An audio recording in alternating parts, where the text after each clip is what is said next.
Got myself in a pretty bad situation, and the fight is almost certain to happen. Me and this person are like the same height, but in terms of strength, I'm certainly outgunned. I'm pretty quick, but I doubt I can do much to him. And if I take 1, 2, maybe even 3 punches, I'm down instantly. This is the age-old question of how to beat someone who's physically stronger than you. We've seen David and Goliath. We've seen how that turned out. We've seen many meatheads in the gym who lift 500, 600 pounds, bench 500, 600 pounds, get tapped on the chin and put to sleep. So we're going to get into, I'm going to break it down for you, how to beat someone who is physically stronger than you. So recently in MMA, there was a meathead, a big-time meathead, fully tattooed up, power lifter. He went and he fought this dude, and he got absolutely destroyed. He got wrecked. And this guy, I believe this is in Russia, this guy is a pretty strong guy, physically strong. You see the other guy, he's definitely weaker physically, but the other guy isn't weak himself. So this is a very similar type of situation that you're talking about. And we're going to see how this fight plays out. Spinning back fist, boom, done, over with. See ya. So now it doesn't matter if someone is far stronger than you when it comes to fighting. Being super strong can be an advantage, but it can also be a disadvantage. So we're going to go over 5 things that you need when you're fighting someone stronger than you, and that will help you beat them. So first and foremost is speed and precision. A faster, more technical fighter can exploit openings before the stronger person can even react. Focus on angles, footwork, and timing. So the big jacked meathead, let's talk about like Mr. Olympia. Someone like Arnold Schwarzenegger back in the day. Bro can barely even put his hands behind his back. He has so much muscle. He's so muscle bound, and I've had moments of time where I was lifting heavy and getting really strong, and my mobility became less. So someone might be really strong. They might be able to hit really hard. That doesn't mean that they're going to be a fast puncher. And it doesn't mean they're going to have good conditioning. But specifically with this, if you're using your footwork and timing and angles, you can outsmart them and out-strategize them. If someone can hit way harder than you, or they're way stronger than you physically, that only lasts for so long. If you're cutting angles with your footwork and you're timing them, they go to throw a punch, you time them, boom, and then you're out of there. You just have to be fast and you have to be precise. So your eyes have to be on point. You have to be able to anticipate what they're going to do. You have to be laser focused if you're going to fight someone who's much stronger than you. This is the question of the gorilla versus 100 men. In my opinion, the 100 men would win because that's basically the story of the human race up to this point. We had to use our mind. We had to use our different attributes, because physically we aren't the strongest things on this planet. We have to use strategy, and I'm big into strategy. So precision, speed, and precision. A perfect example of this is when McGregor fought Eddie Alvarez. The way McGregor just precisely pieced up Eddie Alvarez with brutal punches and just put him away. Everybody has weak spots as well. Doesn't matter how strong you are. Superman. Now I'm going to show you a combination that you can do that is very fast. And if it's a very fast combo, if you're precise, it's a Superman punch into a hook. So I'm going to show you, and let's get into it a little bit more. And punch, hook. Superman punch, hook. Superman punch, hook. The Superman punch is an unpredictable move, and you can cover a lot of distance. Then you're coming in with that big hook, using that momentum from the Superman punch to get you some weight into that hook. So again, Superman punch, hook. You're swinging your whole body this side. That Superman hook is going to be a brutal, devastating shot. All right. So you see here.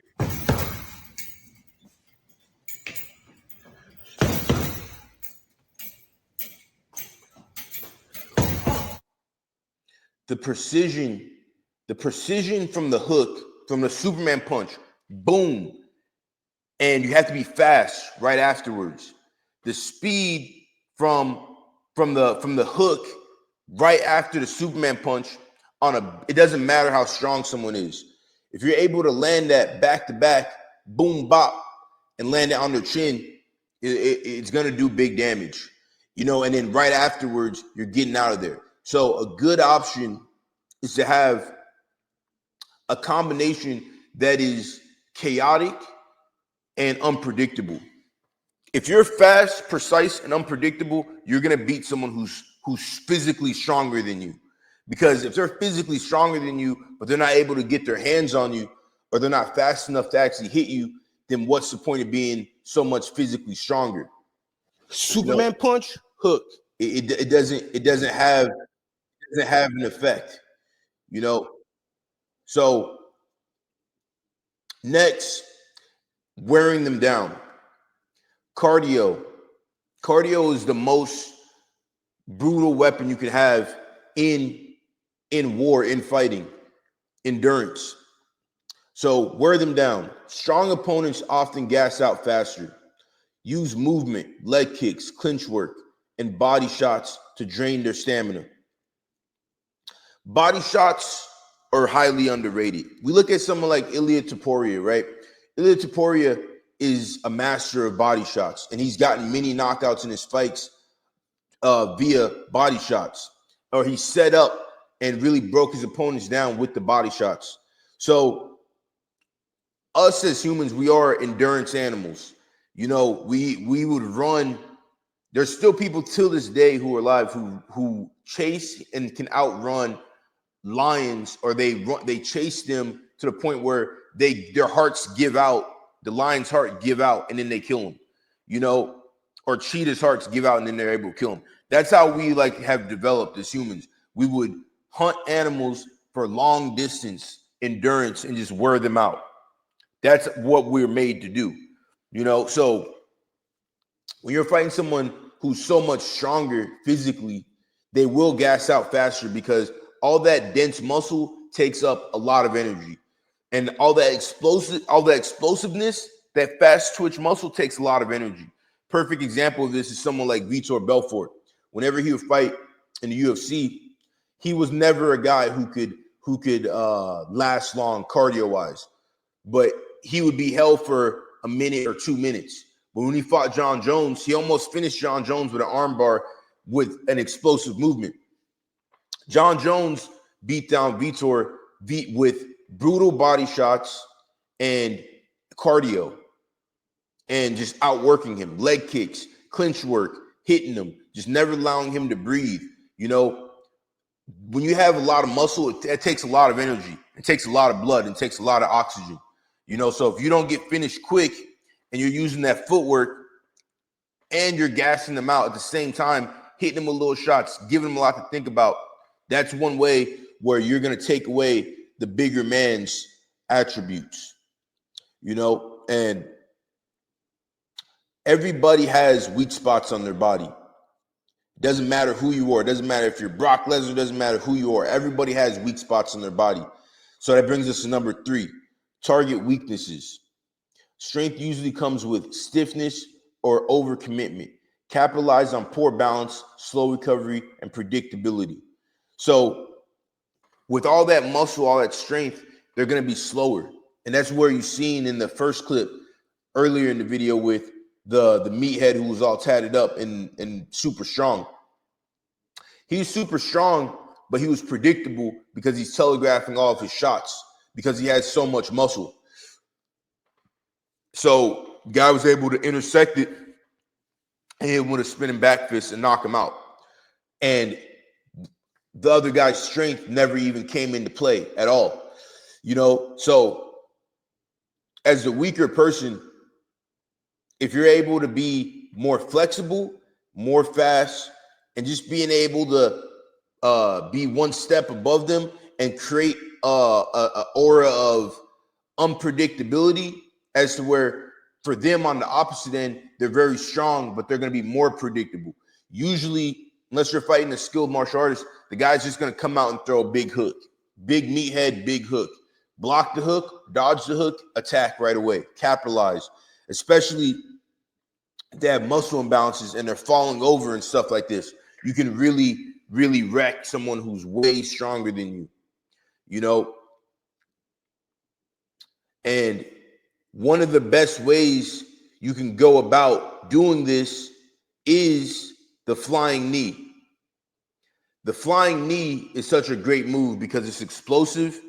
It hits, you can target it in many different places, and the explosion, you can hit a bigger person on the chin while they're rushing you, knock them out. Perfect example of this is when Jorge Masvidal fought Ben Askren and knocked him out in 3 seconds. Ben Askren is much stronger than Jorge Masvidal when it comes to grappling physically like this. Ben Askren would dominate Masvidal. Masvidal used that momentum and the predictability Ben Askren was coming with to knock him out with the flying knee. So this is a great move if you're going to fight somebody who's much stronger than you. Boom. I'm going to show you how to do a flying knee. So the flying knee is one of the best moves. It's explosive, it's dangerous, and it works really well. This knee, I'm going to show you guys first. I'm here. I have my heel up. I'm going to squat down. I'm going to jump straight up. Boom. Just like that. Going straight down the middle. So now you can look at it from a side angle. My heel is up here. And I'm putting weight into the balls of my feet, similar to a sprinter. So I'm here, I'm squatting down. I'm just going to explode up. This is an explosive movement. Boom, straight down the middle. So you can match this with punches, make like a double jab, cross, my heel is up, boom, going straight down the middle to their jaw. So one more time, watch from the side, my heel is up, I'm squatting down here, jumping straight up. The heel is up, my masking with my movements, double jab, cross, and that's the flying knee. You know, the combinations we went over so far, the Superman punch into the hook, this is a very fast movement. So the Superman punch comes using that momentum to throw a big hook right after. The flying knee is a move that is really great. You can throw it in many different ways. But in this type of scenario, when you're fighting someone who's stronger than you, as they're coming forward like the bull and the matador, you can intersect them with that big flying knee, boom, right on the chin, and knock them out. And it's very unpredictable. If you're going to fight someone who's stronger, you must be unpredictable. You know, unpredictable, explosive, and you must have, just be ruthless and ready to go. And that's where these moves that I'm showing you come into play. The Superman punch into a big hook, very chaotic move. Superman punch, they're usually not going to be expecting a very powerful, fast hook coming right after that. And then you're out of there. They get mad, they're coming after you, boom, intersect them with the flying knee. You must time it. And there's been many examples of this, but a great example of this is Jorge Masvidal versus Ben Askren in the UFC. This is just a perfect, picture-perfect example of what I'm talking about. And that brings us to number 4. Use leverage and technique. In grappling like BJJ or wrestling, technique beats power. Break posture, use frames, off-balance them. In striking, time their rush with counters or clinches when they overextend. So let's dive into that a little bit more.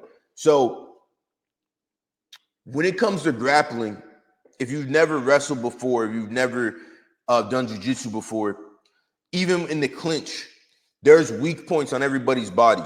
So if you control someone's head, they aren't going to be strong. Doesn't matter how strong you are. If I'm pulling your head down, all your strength is going to be gone. If we're in a situation where we're grappling, if it doesn't matter how strong you are, nobody is going to be able to move their arms in certain areas, certain ways that's going to be stronger than certain parts of your body. So manipulating someone's body in a way when you're grappling, when you're stronger with them, it's going to be all about technique, you know. And one of the main techniques, if you need to know right away, is if you're able to control someone's head and control their neck muscles with your arms, specifically 2-on-1, you're going to be able to break them, you know, break the posture, you know, make them use more energy and more strength, make them use that and get them tired by them having to fight with, because you're breaking their posture, making it hard for them to breathe. You're putting them in unnatural positions, even though you're the weaker person. And when it comes to striking, timing them, you know, time to rush, make them overextend, make them throw weird punches, make them throw long punches. And you're going to just be real tight with your technique. Boom, fast and precise, and you're out of there. You're going to piece them up.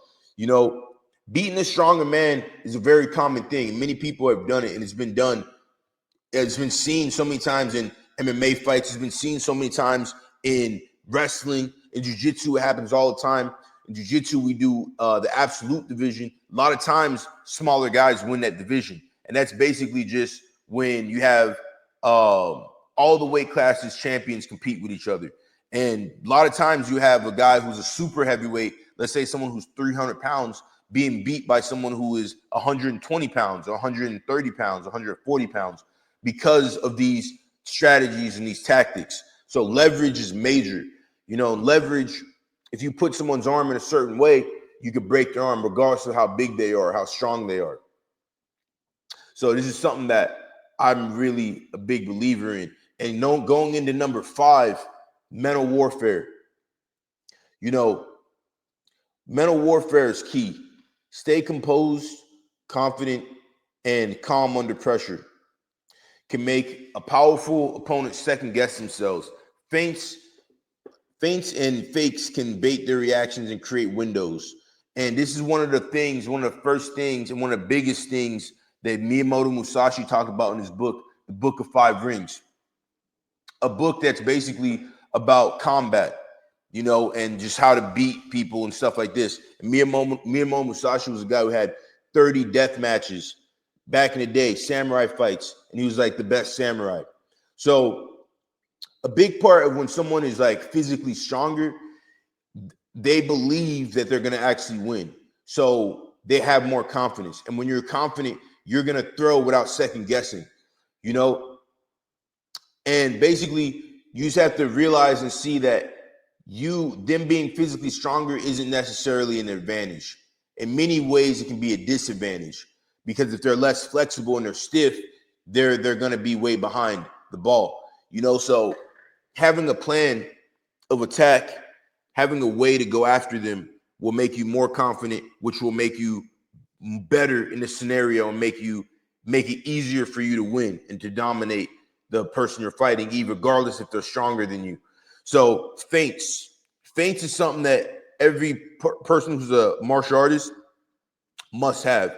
And a feint is basically just like, let's say I throw a jab, boom, and I fake the jab, and I'm coming with a cross. That's a feint.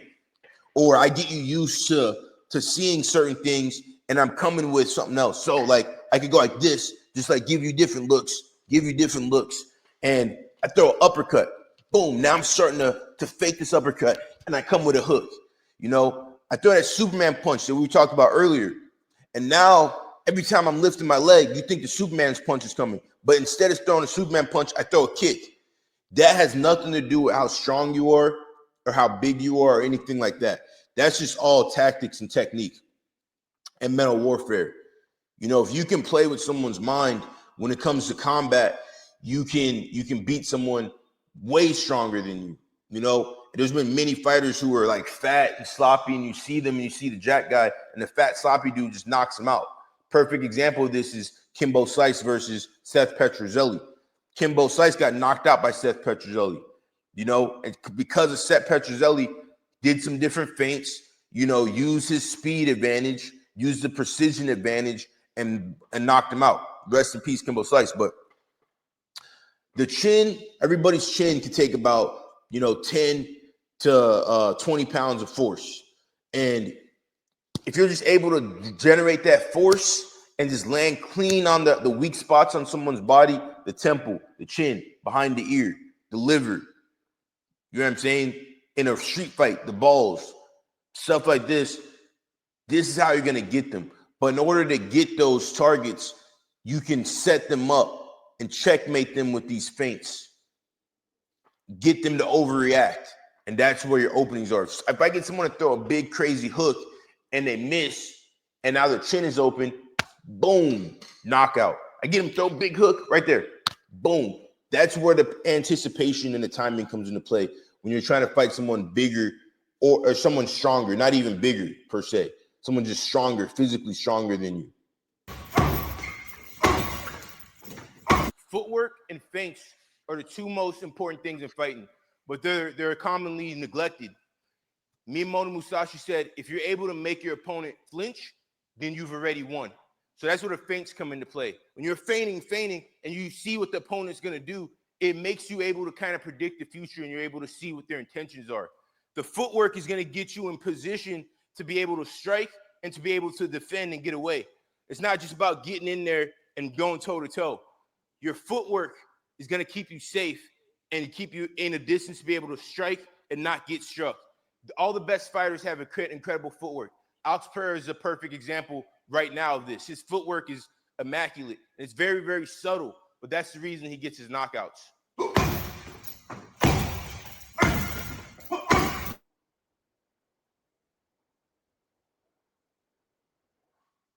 So these are the things that you're going to need if you're going to beat someone who's much physically stronger than you. Again, precision, speed, feints, mental warfare.